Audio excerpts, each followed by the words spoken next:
It's about 3:20 now, and it's about time for another dose. I'm starting to feel a little bit sore and, just kind of a little lethargic, which is part of the fibro and the lupus and everything else. It's not, because of Kratom. I was like this for 5 years before I ever used this. A lot of people will try to say, well, if you don't use it, you feel bad because you're withdrawing or blah, blah, blah. No, I feel bad because I have chronic illnesses and I still have the illness. And just like when I took pharmaceuticals, if I didn't take my Vicodin or I didn't take this or I didn't take that, I would be in a lot of pain because that's just the way my body is normal. So in order for me to feel like normal people do without pain, I need some type of pain relief. And this is a lot better for me than taking 30 or 40 different prescriptions that didn't even help. Like, look at, I take one spoonful of this stuff every 4 or 5 hours, and I can do things that I never was able to do on pharmaceutical drugs. The thought of working was just laughable when I was on prescription drugs. I mean, I couldn't, like I said, somebody would have had to literally pick me up. So it was a joke. Going to the gym, I couldn't even take a walk. I mean, I could barely let the dog outside, and that was a 3-hour process. Never mind doing some of the stuff I do now. It just wouldn't happen. I would have laughed if somebody had told me that I was going to be able to go to the gym or even go to the bank. Like, going to the bank, like having to have money in the bank for my car insurance or something used to be like a nightmare because, my boyfriend works until 10 o'clock because he's got to provide for the two of us. So, at 10 o'clock, 11 o'clock, or midnight, he would have to drive down to the bank and put the money in. I couldn't even do something as simple like if it was up to me and for whatever reason he couldn't get to it, it just wouldn't happen. It would be overdue or past due, or the money wouldn't be in there, and my account would be overdrafted. Like, it wasn't an option. Even when it had to be done, if I couldn't do it and nobody else could do it, it just didn't get done. There was no, like, you couldn't force yourself. Some people are like, oh, you just force yourself to get up. No. Like, I was so impaired on pharmaceutical drugs that there is no doubt in my mind that I would have gotten into an accident. Every day of the week, pretty much, I was never coherent enough to be able to drive.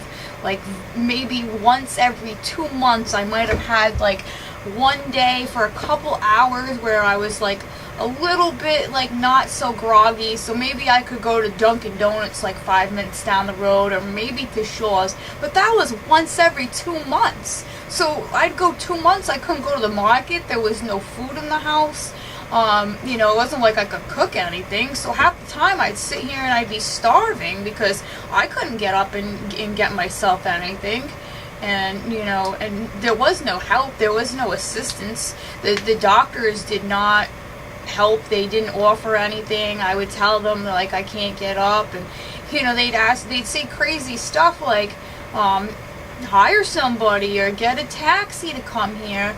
And I'm like, what part about, like, not being able to work for barely, like, 2 years now? I started out, working 3 jobs, going to school full time, and then slowly I lost one by one each job from, different absences and being out all the time, from side effects of meds and sleeping through shifts and not calling out and just all kinds of stuff. So then I had no income, and I'm like, how do you let me get so bad that, like, now I can't even, like, stand up to get to this appointment? And now that I'm this bad, you won't even, set up some type of transportation for me, or, sign off paperwork so I can go into some kind of program. Like, I'm not rich. I'm sure you can afford to take a taxi everywhere you can go, but not a chronically ill person who has barely worked in the last 2 years. Where do you think we have this money? I'm not independently rich. I didn't come from a rich family.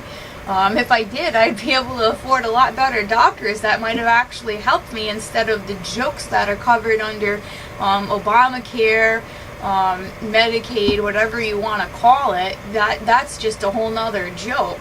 I didn't realize it at first, but apparently they allow, like, basically everybody who's covered under this Obamacare is a doctor that, like, literally just graduated from school 2 months ago. So whether it's your primary care physician or your specialists, they literally have just graduated from med school, and now they're dealing with somebody who's been sick for 5 years, that, like, no normal treatment has used, and obviously those doctors are just not equipped or experienced enough to handle patients that have the kind of issues that I do. But that's all my insurance will pay for, are these, you know, and I hate to call them dummies, but a lot of them were really just idiotic. And, you know, I mean, what can I expect when the only people that are covered under my insurance company are students that have literally graduated? That would basically be like giving a lawyer who just graduated from law school a case in front of the United States Supreme Court and expecting them to do well at it. It's not going to happen.